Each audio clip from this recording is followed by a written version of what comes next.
Geno says a lot of things to the media about his team, about his players that are starting to rub certain people the wrong way. And it started to make me think about if Geno's coaching style is affecting Paige Beckers and the trajectory of her career and has maybe halted her a little bit in becoming the best player that she can possibly become. What occurs when a key player pushes their coach beyond the limit? UConn's head coach, Gino, finally lost his composure after Paige Bueckers overstepped. As everyone starts assigning blame and making quick judgments, an unforeseen twist emerges that catches everyone off guard. With the WNBA draft approaching and Notre Dame's Olivia Miles capturing the limelight, the timing is exceptionally challenging for Paige. But is this situation truly about misconduct? Or is there another factor at play? With Paige Beckers and the UConn Huskies front and center this season in women's basketball, some fans are starting to question Geno Auriemma's coaching style and wondering if it's truly what's best for Paige. Let's explore the unfolding events between Coach Geno and Paige Beckers. Paige has always been the vibrant spirit at UConn, bringing energy with her jokes during drills and engaging TikTok content, ensuring practices remain lively. However, this instance took a serious turn. In his recent interview, Coach Geno made a startling announcement. Paige won't be joining the team's practices anymore. You could sense he had been anticipating this moment. His delivery, complete with a subtle smirk, indicated that his decision wasn't merely about enforcing rules, but stemmed from deeper, long-standing issues. Here's where the plot thickens. While the narrative revolves around Paige being excluded from practice, the reality is she's sidelined with a lower body strain. Yes, you heard that correctly. Coach Geno maintains a calm exterior, assuring everyone she'll return in a week. Yet this scenario has left fans and analysts puzzled. Paige is entering her final year at UConn, and Coach Geno is aware he's on the verge of losing his star athlete. Perhaps that's why his reprimand isn't as harsh, similar to how it's hard to stay upset with a beloved player heading off to college. But there's more beneath the surface than just a coach showing leniency towards his standout player. Let's take a step back and examine Paige's journey at UConn. From her first game, it was clear she was exceptional. She wasn't just another gifted athlete, she stood out. Her ability to see the game, her high basketball IQ, and her knack for anticipating plays made her resemble a seasoned player despite her youth. Additionally, her charismatic personality, radiant smile, and knack for uplifting those around her transformed her into more than just a basketball star. However, success brings its own set of challenges. Being at the pinnacle means every action is under scrutiny, every mistake is amplified, and every minor error becomes headline material. Paige has been navigating this pressure since the beginning. The high expectations, relentless attention, and the burden of being the face of women's college basketball. It's a tremendous load for anyone, especially a college student. Then there's the influence of social media. Paige's active presence on platforms like TikTok and Instagram is integral to her identity and relatability. Yet, this playful side can sometimes clash with traditional basketball enthusiasts who favor a more serious approach. Enter Coach Geno. He embodies the old-school mentality, having witnessed the game's evolution and the impact of social media on athlete-fan interactions. While he has adapted to some extent, a part of him remains committed to traditional methods. The dynamic between Paige and Geno has always been compelling, resembling a father-daughter relationship. He pushes her because he recognizes her potential and what she can achieve, while she occasionally challenges him, testing boundaries like any young athlete would. However, this latest incident stands out due to its timing. It occurs at a critical point in the season where every game and practice is crucial. UConn is striving to uphold its reputation as a top-tier women's basketball program, and now their key player is unavailable. adding to the complexity is Paige's injury.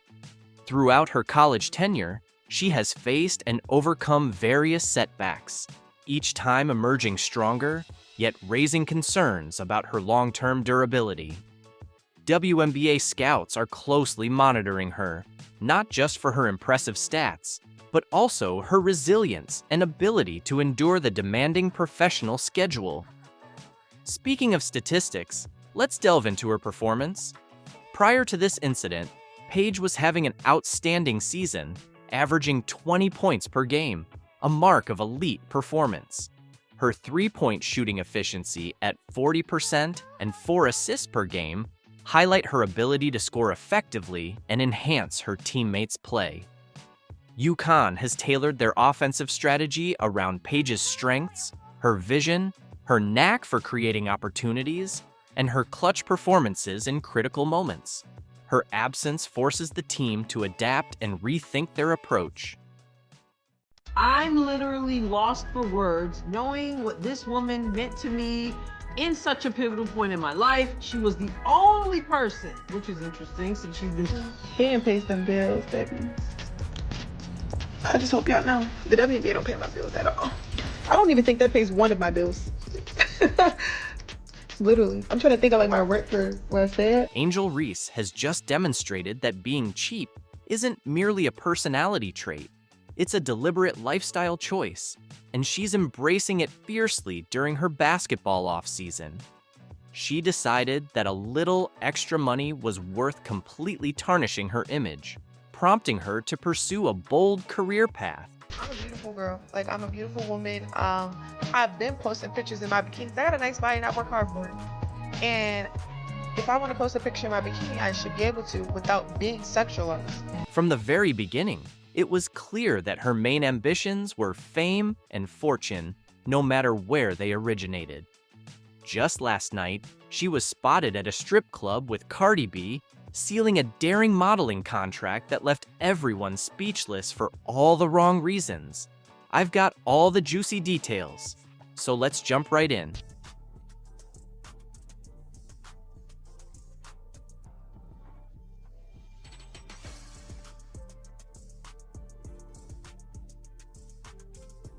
She's a court queen, executing inspiring plays that even make her detractors take notice. Meanwhile, Angel has been putting in extra hours both on and off the court in an attempt to outshine Caitlin, but to no avail. Cooper Worth has reported that Caitlin Clark is joining Jason Tatum and the Cavender twins on Forbes' 30 Under 30 list. Caitlin Clark is a phenomenon. She led the NCAA in scoring, broke numerous three-point records, and single-handedly propelled Iowa to the finals. The fans adore her, the media praises her, even her competitors secretly hold her in high regard. Now, with her name engraved on Forbes' prestigious list, it's evident that Caitlin isn't just excelling in basketball, she's excelling in life. Caitlin Clark's ascent to stardom is one of those tales that seem almost too incredible to believe. At only 22 years old, she's become the face of women's basketball, a record-breaking athlete, and now a Forbes 30 Under 30 honoree. But this achievement isn't solely about talent, it's about perseverance, determination, and an almost supernatural ability to shine when it counts the most. Caitlin didn't just play basketball, she revolutionized the perception of the game. And yet, amid all her triumphs, one individual has been quietly, or not so quietly, seething Angel Reese. She wins the national title. First thing she does, she mocks Caitlin Clark. And then she doesn't even celebrate with her teammates. So she's made it personal with Caitlin Clark. Then she's played off of that.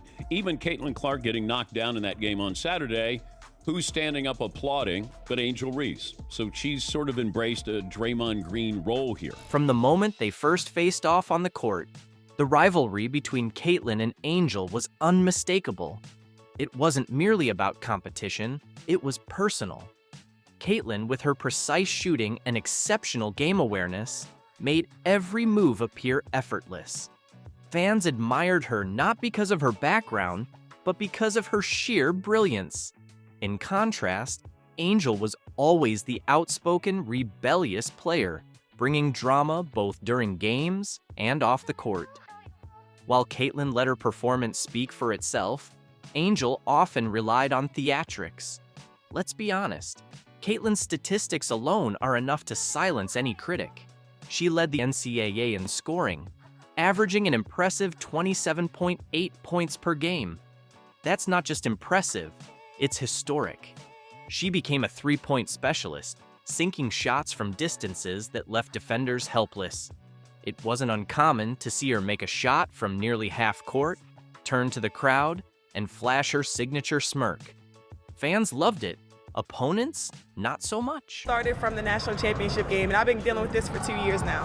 And understanding, like, yeah, negative things have probably been said about me, but honestly, I'll take that because look where women's basketball is. People are talking about women's basketball, but you never would think that we'd be talking about women's basketball. People are pulling up to games. We got celebrities coming to games, sold out arenas, like, just because of one single game. And just looking at that, like, I'll take that role. I'll take the bad guy role, and I'll continue to take that on and be that for my teammates. And if I want to be that, and I know I'll go down in history, I'll look back in 20 years and be like. In conclusion, Angel Reese's ongoing rivalry with Caitlin Clark has become a defining narrative in women's basketball, showcasing both their exceptional talents and the intense competition that fuels the sport. While Caitlin continues to dominate with her remarkable scoring ability and record-breaking performances, Angel's efforts to challenge her success through dramatic gestures and outspoken commentary highlight the pressures that come with being a top athlete. This dynamic has not only captivated fans, but also sparked important conversations about media portrayal, athlete compensation, and the personal struggles behind public personas. Ultimately, Caitlin Clark's unwavering focus on her game and her ability to inspire both teammates and fans set her apart as a true leader in the league. Meanwhile, Angel Reese's actions serve as a reminder of the complexities athletes face in balancing personal ambition with professional excellence. As the WNBA progresses, the interactions between stars like Caitlin and Angel will continue to shape the league's story, driving its growth and emphasizing the importance of resilience, respect, and sportsmanship in achieving lasting success. It's that time. Call this. You guys, everyone wants me to cry today. No way. Oh. Have you ever witnessed a basketball star tear up over someone else's triumph? Well, A'ja Wilson just did. The WNBA champion was seen in tears, but not for the reasons you'd expect. It's all in response to Caitlin Clark's emotional jersey retirement announcement. I was like in tears, y'all. You might be asking, what's all the fuss about? Don't players have their jerseys retired all the time? Well, not like this. Caitlin Clark's retirement ceremony is already setting records before it's even happened. Meanwhile, A'ja Wilson's fans are crying foul, suggesting Iowa orchestrated this to steal the spotlight. But what spotlight? Iowa likely didn't even know when South Carolina planned Wilson's ceremony, especially since she graduated nearly a decade ago. We've got the facts, the timeline, and fan reactions that tell a different story. Let's break down why Wilson's tears are flowing and how Clark is once again changing the game for women's basketball.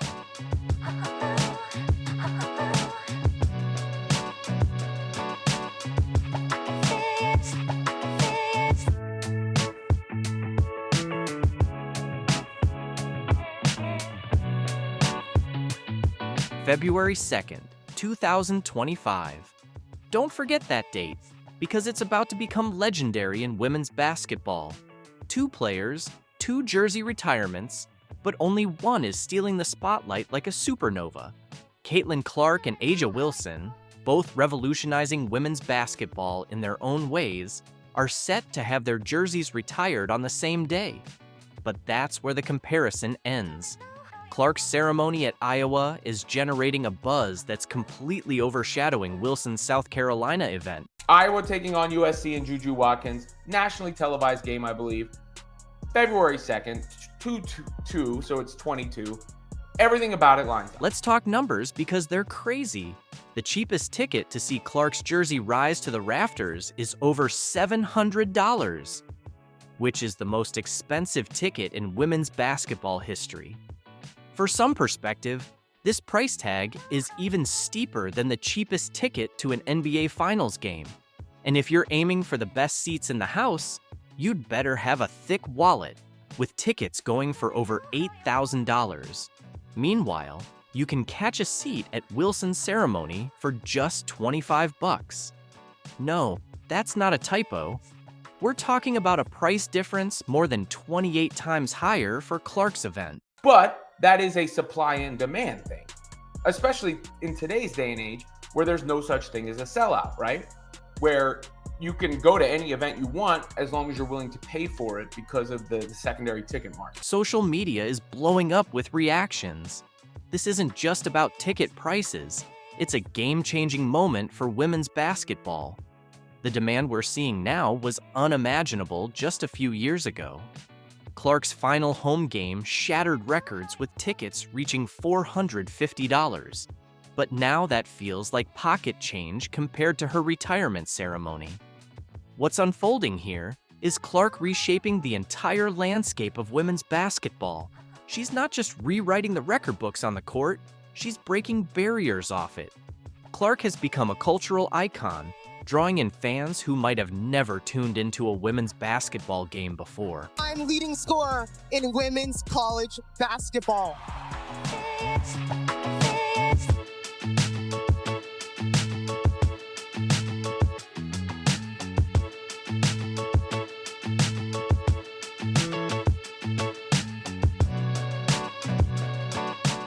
But wait, there's more. This story is far from over. What does Wilson and her team have to say about this, you may ask? One of the sentiments that was expressed was, oh, it's the same day as A'ja Wilson's, how could you do? First of all, I remember them announcing A'ja Wilson was getting her jersey retired, but I didn't remember the date or anything. When the Clark news broke, I didn't think about A'ja Wilson.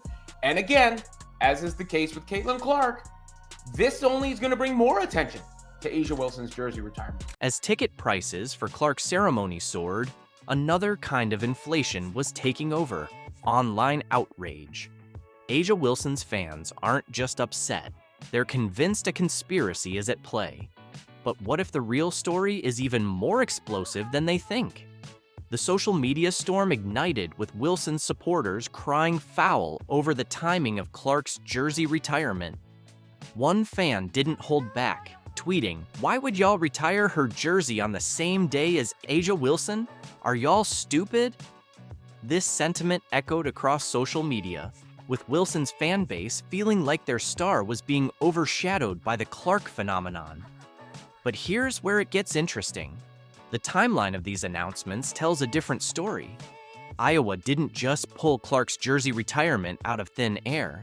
They revealed their plans back on April 11th, 2024, right after the NCAA championship game. And yes, Clark did get a standing ovation when Iowa's athletics director announced that the university will retire her number 22 jersey. That number holds a lot of weight, far beyond my name, and I guess I'm just really grateful, and it'll be a special day when that happens for sure. Thank you. It's been very special, and this place will always be home to me. South Carolina didn't unveil their plans for Wilson's jersey retirement until October 2024, 6 months later, folks.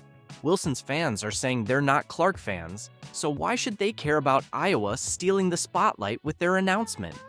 Why can't both players be honored on the same day? First of all, there's nothing wrong with two schools retiring respective jerseys on the same day. But secondly, if you wanted the focus to be on A'ja Wilson, she'll probably get more attention as the second, most recognized jersey retirement of that day than she would have if she had the stage all to herself on that. So why are Wilson's fans so certain that Iowa is trying to steal South Carolina's thunder? It all boils down to the meteoric rise of Clark's popularity. Iowa's athletic director, Beth Gutz, put it bluntly, Clark's accomplishments have made a lasting impact on the university and on women's basketball. They weren't responding to Wilson's announcement.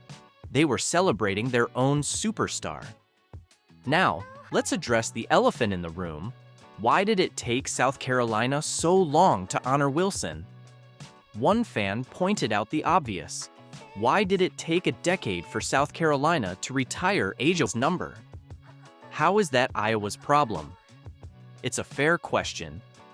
Wilson graduated in 2018, yet it's taken until 2025 for her alma mater to retire her jersey. That's not on Iowa, that's on South Carolina. And South Carolina waited years and years to retire Asia's jersey. The conspiracy theories are running wild, with some of Wilson's supporters convinced that Iowa deliberately picked this date to overshadow Asia's moment.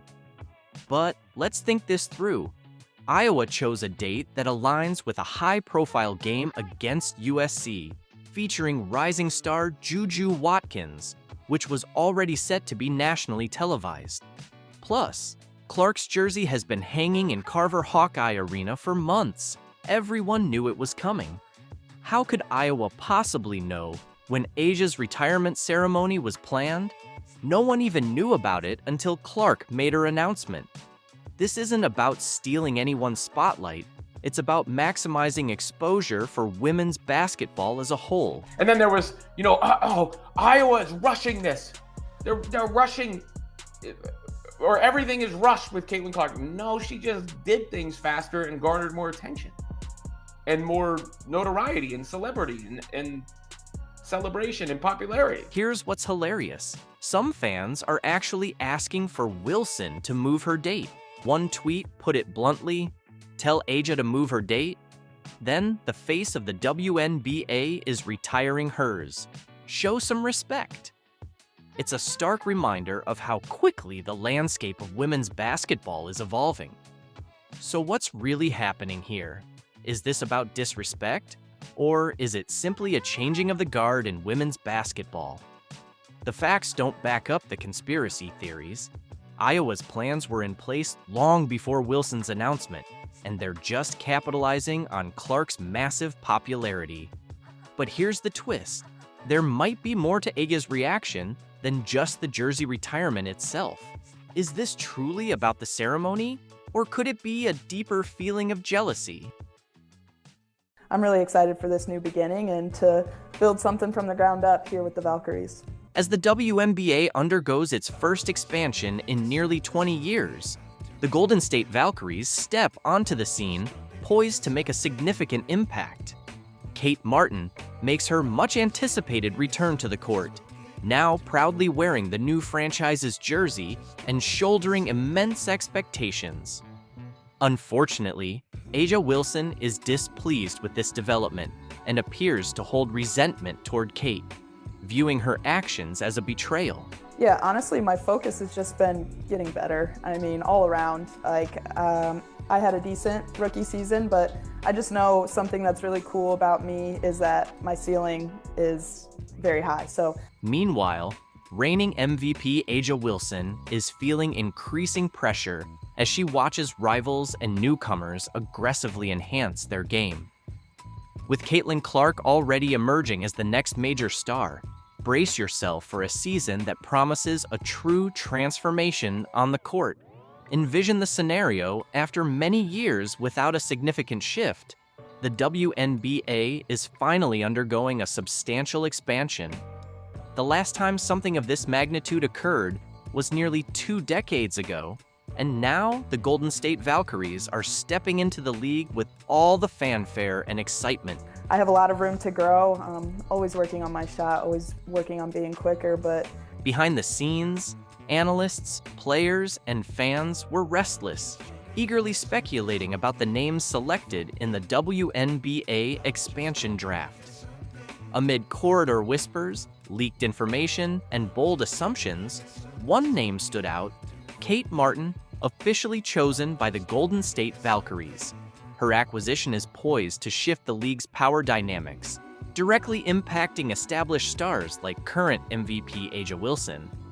With the Valkyries entering the league amidst the first major expansion in nearly 2 decades, Kate Martin becomes a central figure for the ambitious new franchise. Her presence not only energizes the already massive fan base, but also signifies the Valkyries' intent to make a significant mark. This move heightens the competition for A'ja Wilson, who now faces intensified pressure from new teams, emerging talents, and the rising star Caitlin Clark, who is quickly becoming a top contender for the MVP title. The upcoming season is set to be transformative, with the WNBA experiencing a true revolution on the court. The Golden State Valkyries, backed by Kate Martin, are ready to challenge the status quo, while the Indiana Fever are meticulously rebuilding to reclaim their prominence. This creates a multifaceted threat landscape for Wilson and the Las Vegas Aces as they navigate not only traditional rivals, but also fresh talent eager to ascend.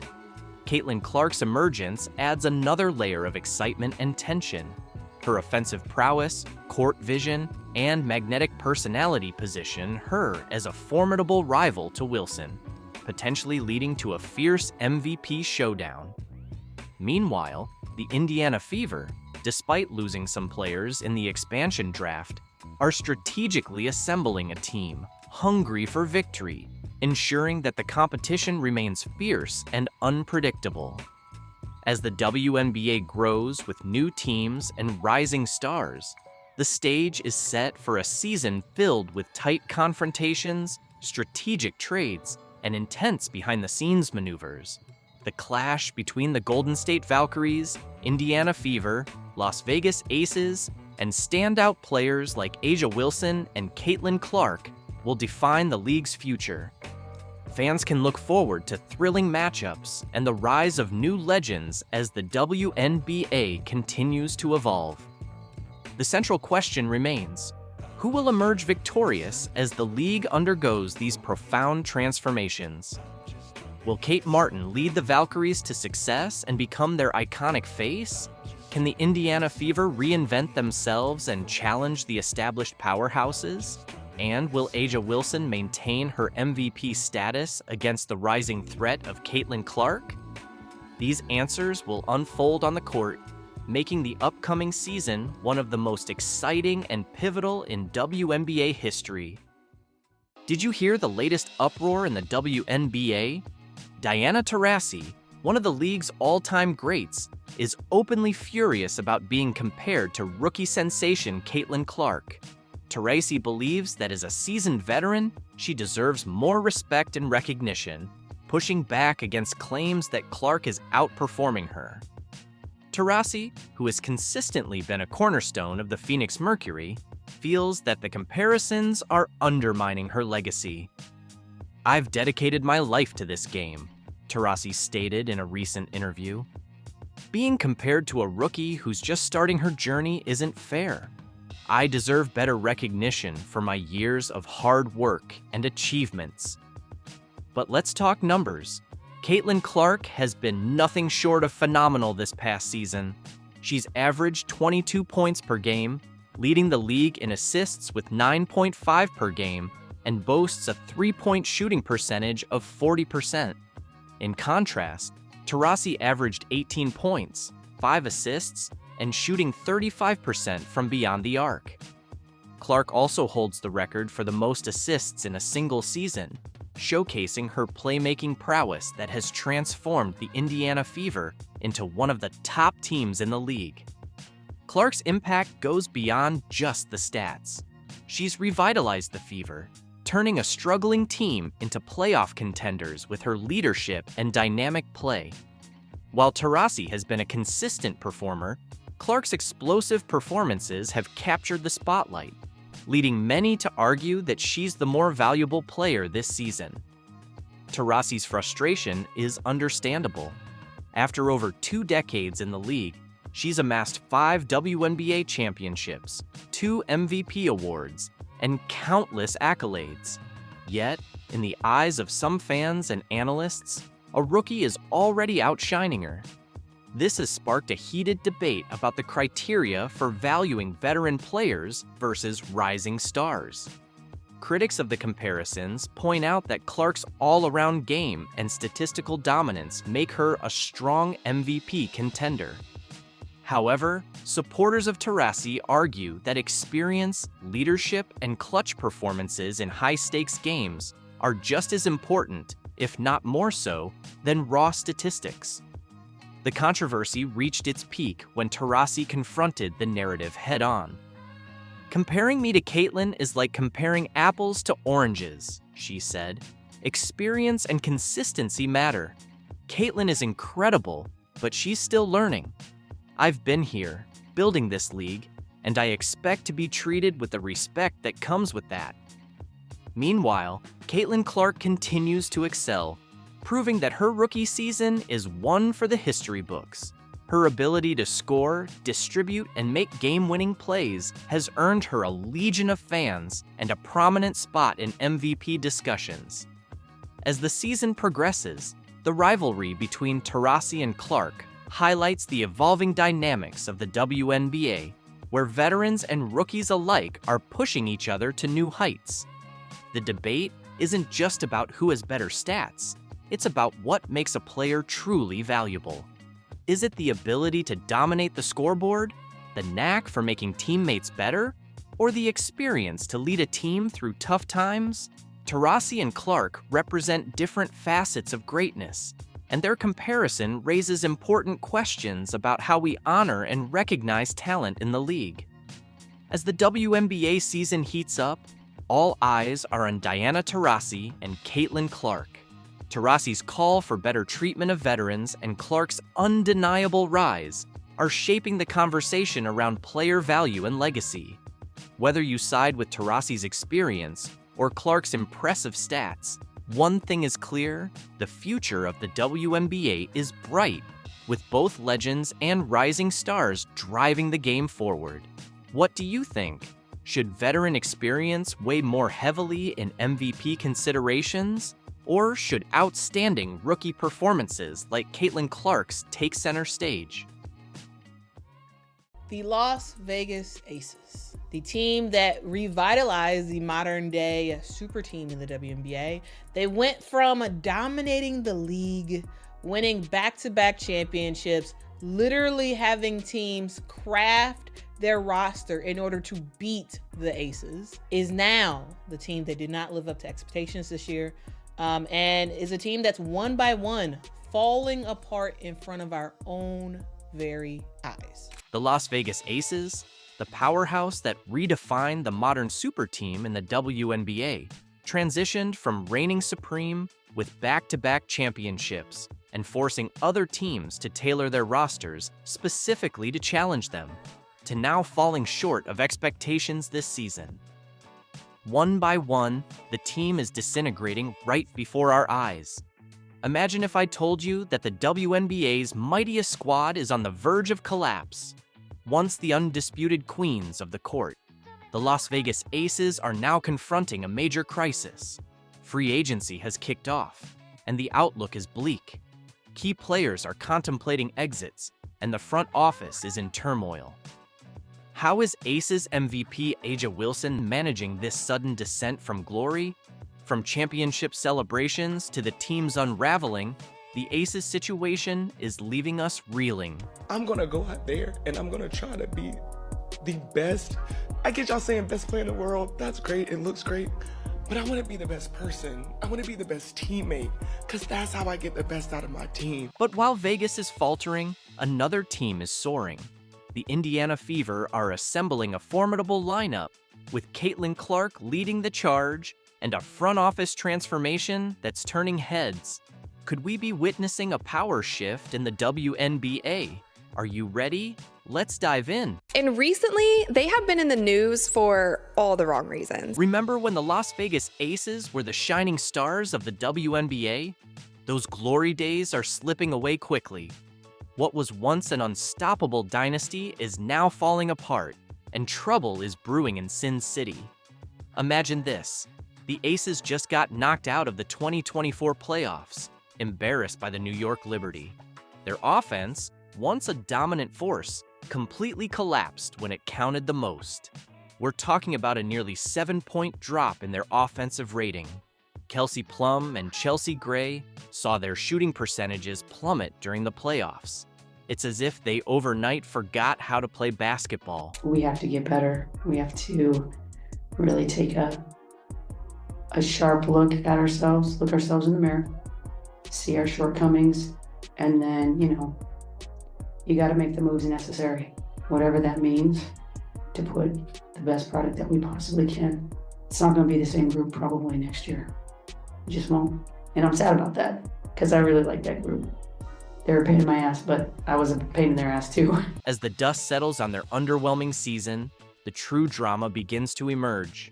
The Aces ship is sinking rapidly, with key personnel abandoning ship left and right. Coach Becky Hammon didn't hold back. This team won't be the same in 2025. That's putting it mildly. The front office? It's deserted. General Manager Natalie Williams has departed, taking her top assistants with her. It's a mass exodus, and everyone is scrambling for lifeboats. Despite securing back-to-back championships and making a deep playoff run this season, the Las Vegas Aces have let go of General Manager Natalie Williams. But here's where it gets interesting.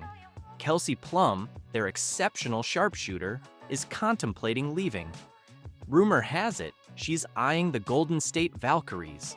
The Aces designated her as a core player, but that's like trying to contain a flood with a paper towel. Check this out.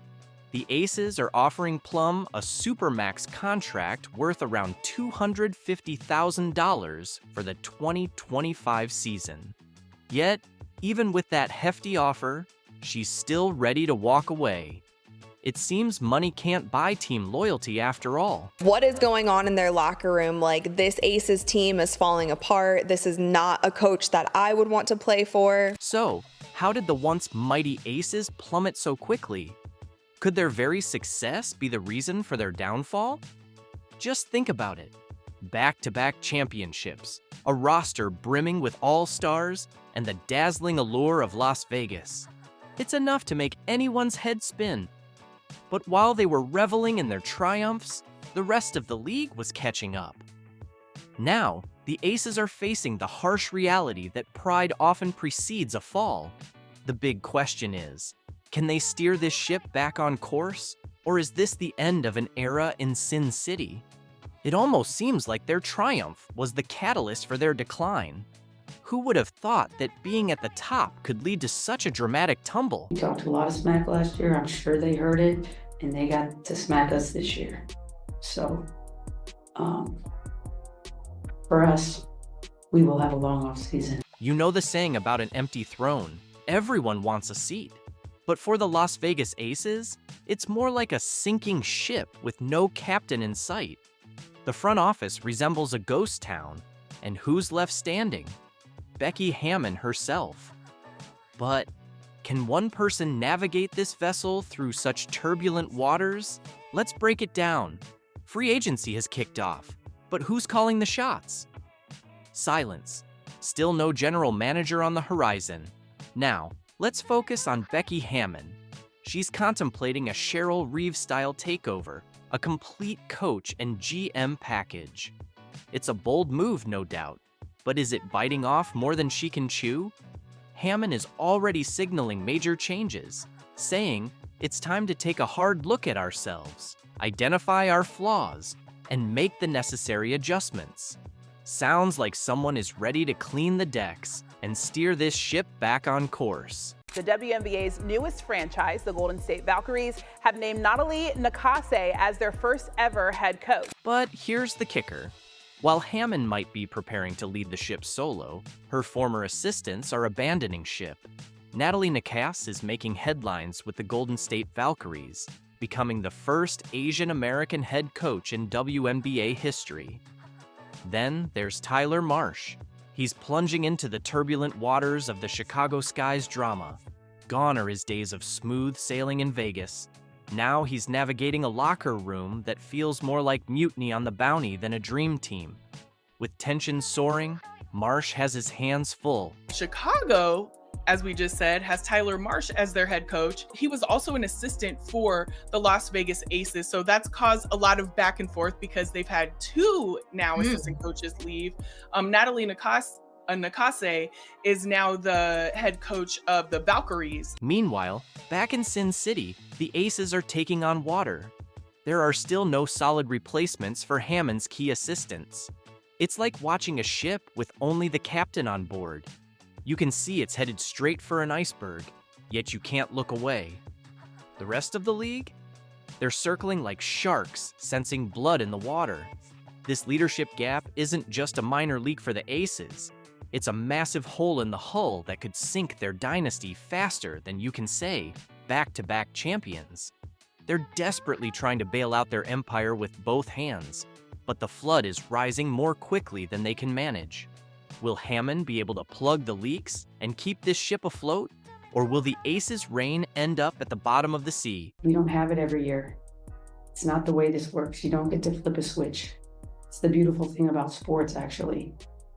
The work and the commitment and the buy-in and the play hard and the want to and the will always show up in the end. Let's shine a spotlight on Kelsey Plum, the Aces' elite sharpshooting guard who's been lighting up the scoreboard all season.